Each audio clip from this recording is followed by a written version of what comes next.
Dick Powell as Richard Diamond, private detective.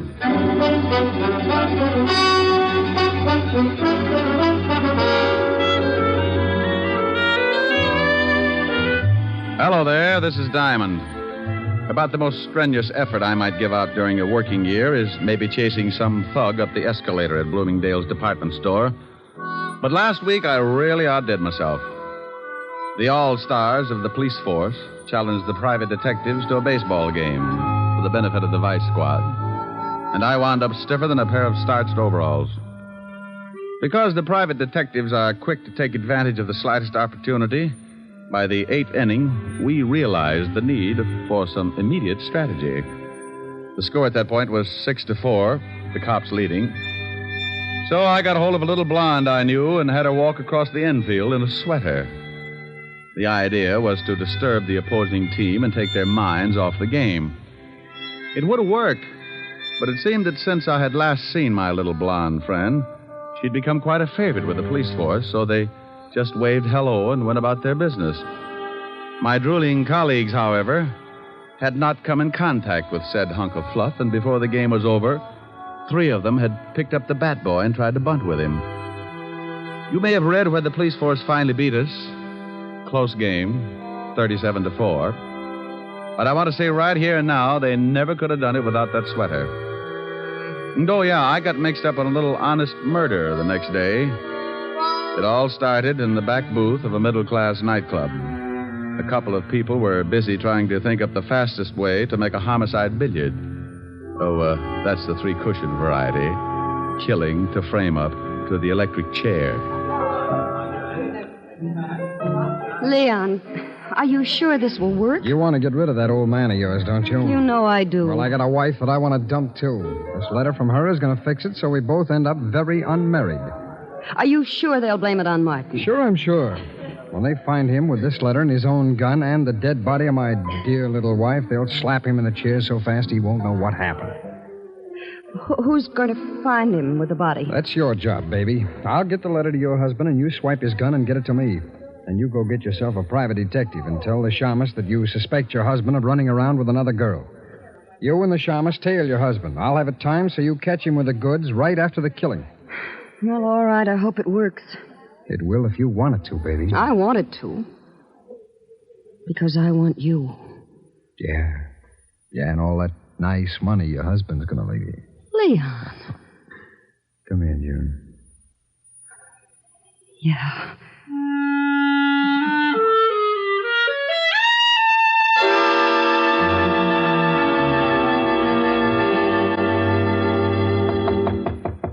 Come in. Mr. Diamond? That's right. I want to hire a private detective. Well, good for you. Sit down. Thank you. What is your fee? What's the matter? Oh, stand up and sit down again. They're 52 gauge, Mr. Diamond. Like them? Oh, you'd look good if they were sweat socks. I don't think they'd go with the high heel. You've got a point. Now, what were you saying? I wanted to know what your fee is. Oh, $100 a day in expenses. Isn't that a little high? I stopped eating at the automat 6 years ago. All right, I'll give you a retainer. Wait a minute now. Wait a minute. What's the job? I think my husband is running around with another woman. What do you want me to do? Hustle him off to the nut house? Oh, aren't you nice? I want you to go with me as a witness. You know, any other time I might get shy, but I'm really interested in seeing a girl who could beat your time. When do I start? Meet me in front of my house at 10 minutes to 8. My husband leaves around 8. What's the address? 521 East 58th Street. My name is Hyers, Mr. Diamond. June Hyers. All right, June. I'll see you at 10 to 8. Now, excuse me, but about that retainer. Oh, yes, that. Here's $100. Is that enough? It'll keep me interested. What's your husband's name? Martin. I'll see you this evening, Mr. Diamond. Oh, one more question. Yes? Why haven't you and your husband been getting along? A lot of reasons. By the way, Mr. Diamond, how old are you? Oh, well, I'm frisky, but I passed the foolish mark when I was 3.5. Did you? Goodbye, Mr. Diamond. I wonder if I did. Diamond Detective Agency, with men who know the corpses best, it's Diamond 2 to 1. Rick, Oh, Helen. Hello, baby. What are you doing? What gauge nylons do you wear, dear? 52. Why? Oh, nothing. Oh, Ricky, you're going to buy me a present. Oh, you never can tell. I was just looking at a pair a few minutes ago. Rick, Yeah? where were you looking at them? Now, what kind of a question is A that? very good question. Have you got a girl up in that office? Helen. Don't you Helen me, have you? Well, I give you my word I haven't. All right, was there a girl in your office? Was there? Well, a client.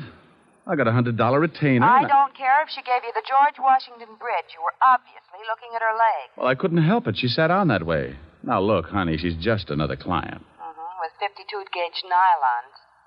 Would you count the threads? Oh, can you do that? Oh, you wolf. Yeah, but you're the only one who gets the benefit of my talents. You can put the soft soap away. When am I going to see you? I got some business at 8. I'll be over later. Well, I'm going to stay mad until you get here. And you're going to tell me all about those nylons. I'll be sure and do some research. Bye.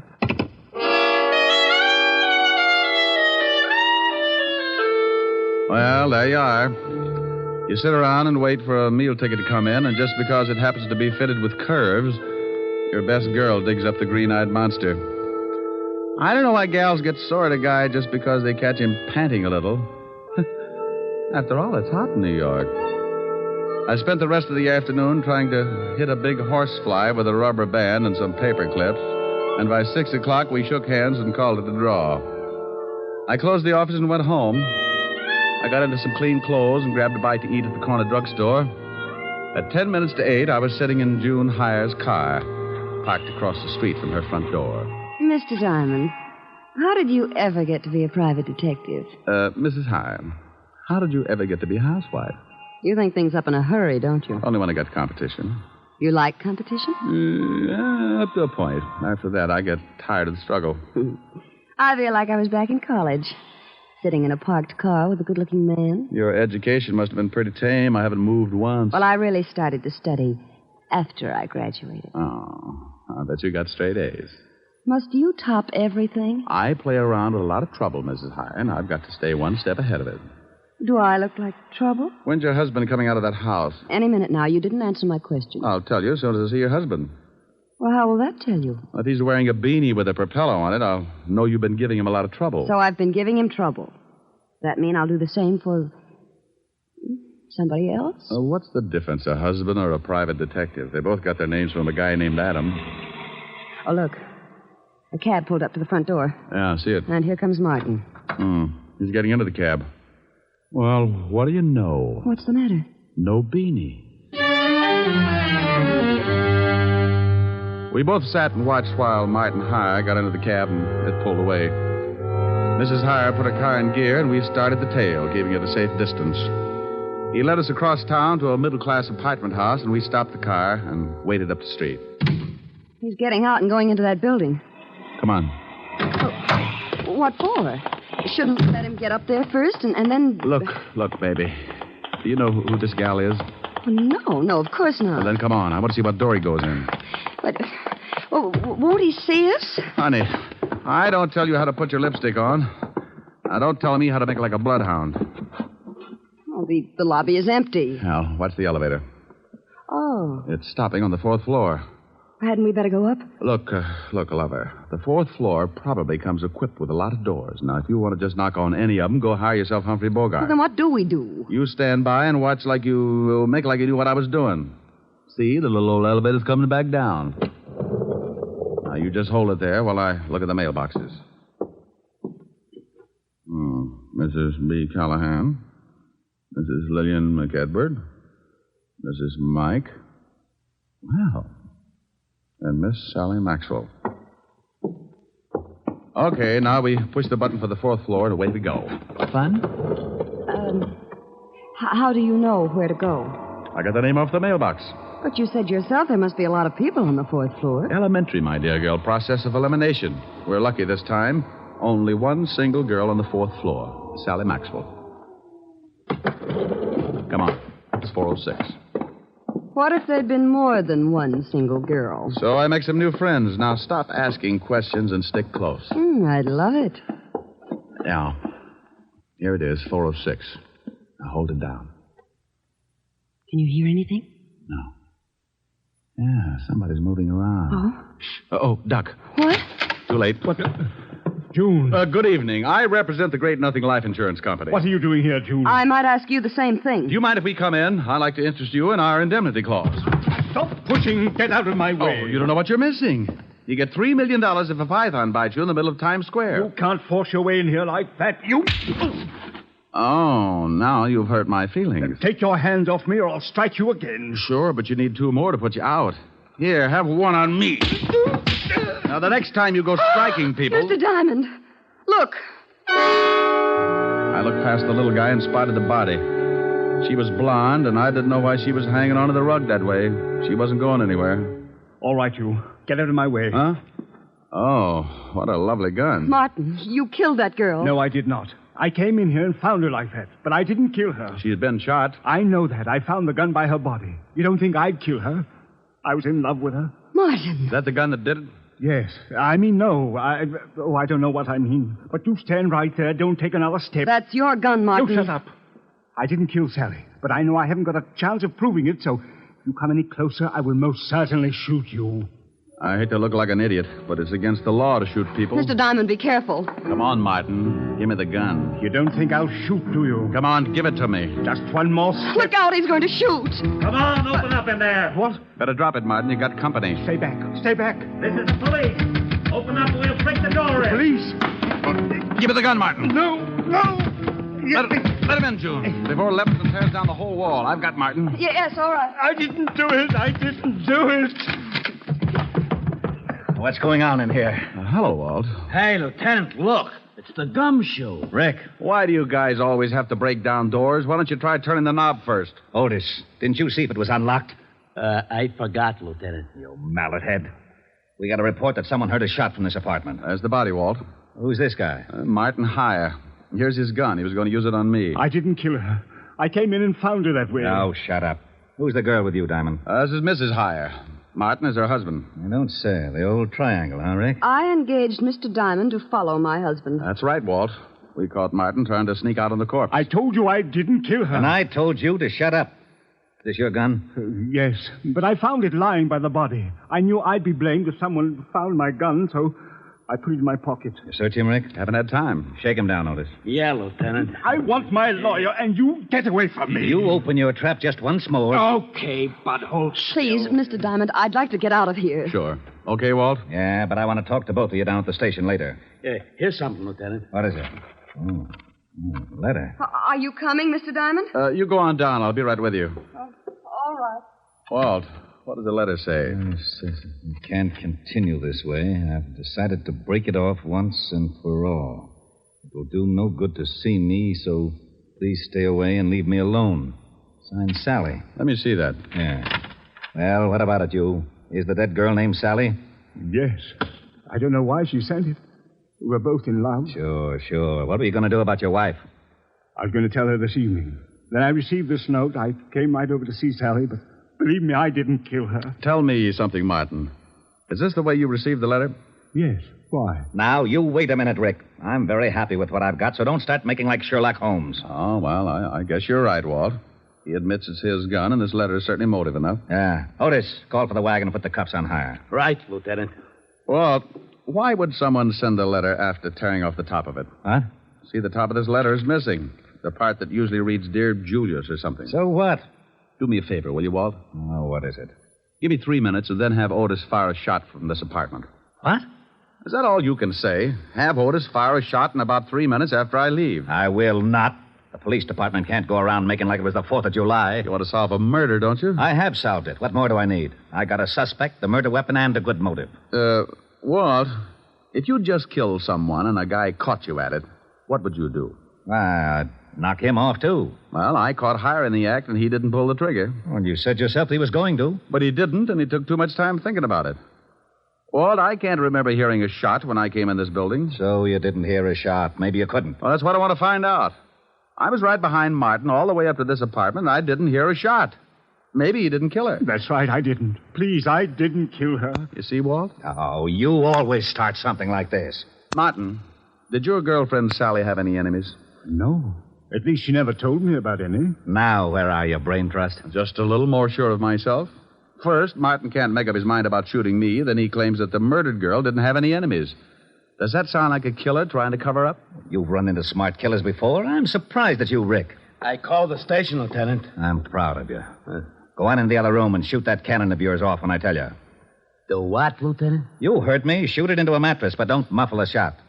Okay. But not till I tell you. You might think it's fun and blow up the whole building. Thanks, Walt. What are you doing? Oh, just looking around this desk to see if I can find the top piece of this letter. Oh, Martin, are you sure that your girlfriend didn't know anyone who might want to kill her? She never said she was in danger. But you might ask her husband. Her husband? Oh, swell. Why didn't you say something about her husband before this? You didn't ask. Oh. Who is her husband? His name's Leon Fisk. The gambler? Yes. Oh. Bye, Walt. Now, you wait a minute. Have Otis start making like a Roman candle 3 minutes after I leave. What's that you've got in your hand? Huh? Well, it's a piece of stationery from the desk that matches the stationery this letter was written on. You can't take that letter. It's evidence. What is? That letter the murdered girl wrote to this guy. Well, how do you know she wrote it? Because this guy said so. Yes, but I'm not sure. It could be forged. See, Walt, maybe she didn't write it. Well, that's why I want it. The lab will be able to tell from other samples of her handwriting. Tell what, Walt? Who wrote that letter? Well, don't you know? Of course I don't know, but we found it on this guy and it's police evidence. Why? Why? Well, because it just is, that's all. Well, anybody could have written it. You could have written it, Martin. Yes, I guess I could. And send it to yourself? Why would I send it to myself, Lieutenant? You wouldn't. That's why it's important. You mean the letter itself or the fact that he couldn't have sent it to himself? Both reasons. Well, if he couldn't have sent it to himself, that eliminates him as a suspect. It does? He didn't do it. Did you, Martin? No. See, Walt? Now, wait a minute. Why do I always get into something like this? You asked me if I sent the letter to myself. You shut up. And you said he couldn't have. That's right, he couldn't. Then someone else did. Of course they did. Okay, then as long as you're not so sure it's important, I'm going to take it with me. Who says it's not important? Well, if he didn't send it to himself, then someone else did. And if someone else did, the murdered girl couldn't have, so anyone could have sent it. Isn't that right? Say that again? He said if I didn't send the letter to myself, then I couldn't have gotten it. No. He said you couldn't have sent the letter to... No, wait a minute. You couldn't have written it to... To myself. Yeah, so someone else wrote it and sent it to the murdered girl and... No. Send it to me. You're crazy. I distinctly heard him say... Walt. Yeah? After you figure it out, be sure and have Otis fire that shot. I'm going to see Leon Fisk. Okay. Now, let's start it again. If I didn't... If somebody didn't... If you didn't... If I didn't what? Lieutenant? Oh. What is the matter, Lieutenant? He did it again. And you helped him. You rat, I'll see that you get the chair even if you didn't kill her. What did I do? You shut up.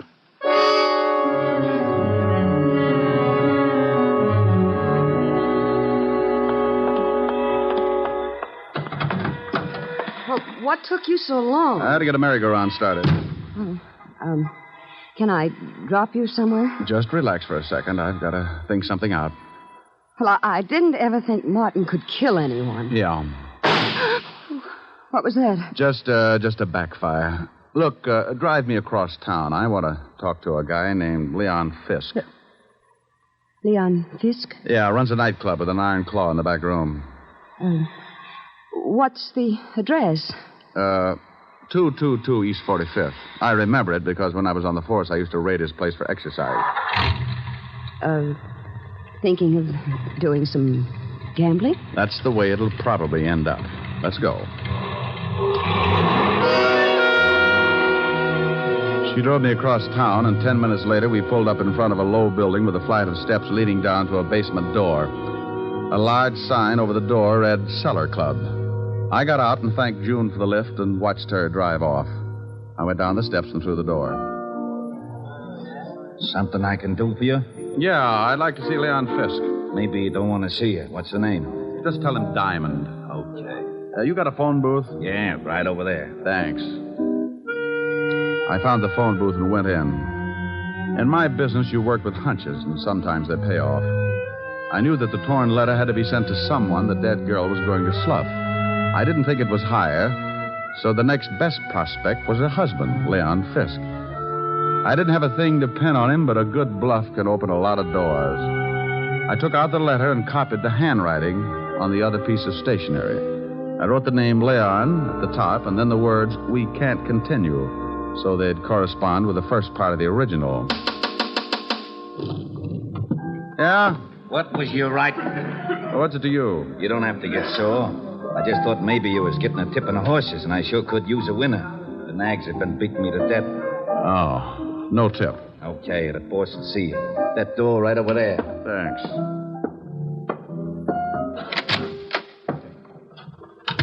Well, Diamond, it's been a long time. I haven't missed you, Leon. What brings you here? Your wife was killed tonight.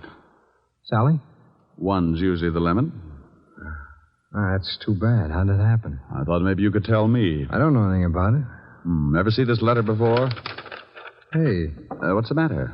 That's your wife's handwriting, isn't it? Yeah. It says, Leon, we can't continue. Then the writing stopped. Oh, so what? Well, the guy the police are holding got a letter from Sally, too. It started the same way, but it wasn't addressed to anyone.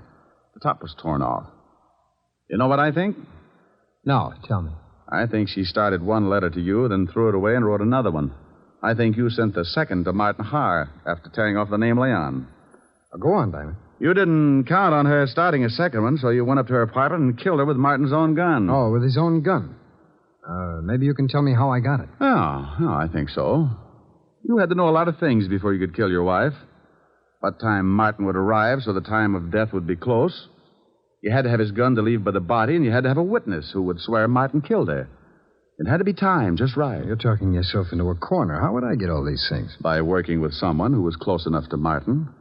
Maybe like his wife. You're crazy. Am I? She just drove me to this place. So what? A lot of people know this place. She told me she didn't. So I gave her an address 8 doors down, but she pulled up right in front of your door. Well, that could happen. It was too pat, Leon. Getting me to come to her place at 10 minutes to 8 and knowing her husband would leave close to 8. She had to know it because that letter was delivered just before I got there. Think you can prove it? You made one mistake. I didn't hear a shot when I got to your wife's apartment. I found out later that you could hear one all the way down in the street. Your wife was killed before Martin went into that building. Probably when you saw his cab pull up. Well, anyway, it's enough to hold you on, and I think we can prove later on that you've been seeing June Hyers. You're a pretty smart shamus, Diamond. Oh, you mean you admit it? Okay, baby, come on in. June, come on out of there. Leon, are you crazy? Well, I didn't know you kept your back room stocked with nylons, Leon. Yeah. I guess you two don't need any introductions. Why did you have to drag me into this? You heard what Diamond said. He knows all about it. You got the car out back? Yes, but what are we going to do with him? Diamond?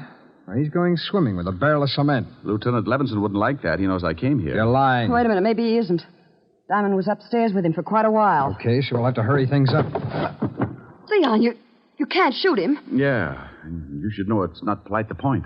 I'm not going to knock him off here in the office. We'll take him in the car and do it later. No, Leon. What do you mean, no? It was your idea to kill your wife. I just helped get the gun. I'm not going to be along if you kill Diamond. You're going to be right with me, baby, because you're in this up to your pretty neck, and I need that car. I'm not going to do it. Oh, yes, you are. Oh, you and Diamond go swimming together. Leon. Give me that gun. Let me go. Come on, drop it. You go to the devil. June, come back here. I'm getting out. You got me into this mess. Come back here, you dirty little tramp. Don't you take that car. You're not going anywhere, Leon. You want to bet? I'll fix you, Diamond. He hit me with the butt of his gun, and I went down like the price of wheat in July. As I picked myself up, I watched him run for the back door. June, wait for me. You're not going to leave me here to take the rock. I got my gun out and stumbled over to the window and looked out just as the car started up. I spotted Leon with a gun in his hand. He looked mean enough to start shooting with it. He did.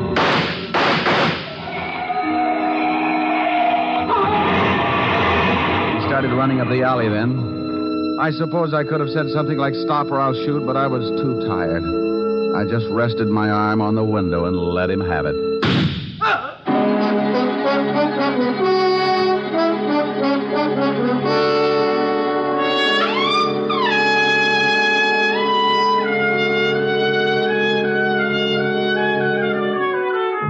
Well, Walt finally showed and cleaned things up.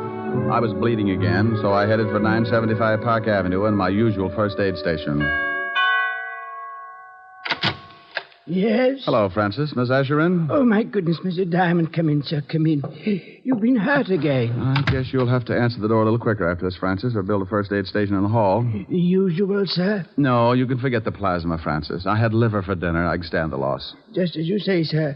Miss Asher is in the study. Oh, thank you. Why don't you go to bed? You look tired. Yes. Well, good night, sir. Boo. Oh, Rick. Yeah. Isn't it awful? Oh, what happened to your chin? Oh, I got it caught on a 38. Want me to go? I want you to go. Why? Well, I thought maybe my poor little face scared you. Oh, I like your poor little mussed-up face. Well, thanks, Sporty. How about some music? Oh, I'm too tired. Turn on the radio. All right. Now, let me look at that chin. Oh, that's soothing. Hey, you shut that radio off. I'm trying to sleep. Now, what is that? Oh, it's that crabby old neighbor. Oh, it is, huh? Now, Rick, don't get mad. I'll turn it off. You want something, Max? Yeah, some sleep. Is that too much to ask? Well, stick your head in a closet. Now, look, Bud. You look. That radio wouldn't wake a 2-year-old. Well, just pretend I haven't stopped teething, wise guy. All I want is some sleep. Oh, you do, huh? Sleepy time, gal. You're turning night into day. Rick. Oh, that guy upsets me. All right, he upsets you. That's too pretty a song to sing like that. No. Now, you do it right, or I'm going to be mad. Well, honey, then that's the last thing I want you to be. Now, cuddle up on the sofa. You comfy? Mm-hmm. Don't be mad now, baby. Sleepy time, gal. You're turning night into day. Sleepy time, gal. You've danced the evening away. Oh, that's wonderful. Before each silvery star fades out of sight, please give me one little kiss, then let us whisper goodnight. It's getting late, and baby, your pillow's waiting. Sleepy time, gal, when all your dancing is through. Sleepy time, gal, I'll find a cottage for you. You'll learn to cook and to sew. What's more, you'll love it, I know. When you're stay-at-home, play-at-home, 8 o'clock, sleepy time, gal. Well, how was that, baby? Helen. Helen. Well, how do you like that? She snores, too. Hey, you! Max! Yeah, now what do you want? How about a game of gin? I'm lonesome.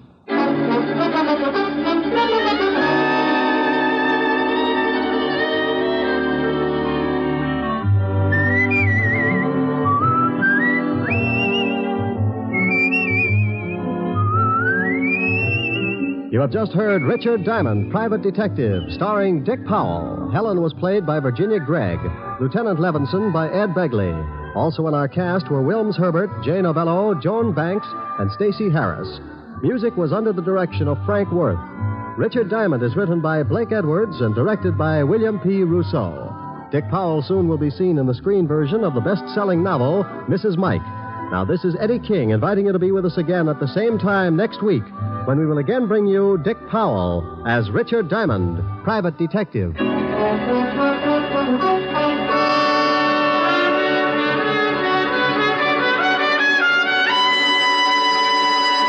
This program has come to you from Hollywood. This is NBC, the national broadcasting company.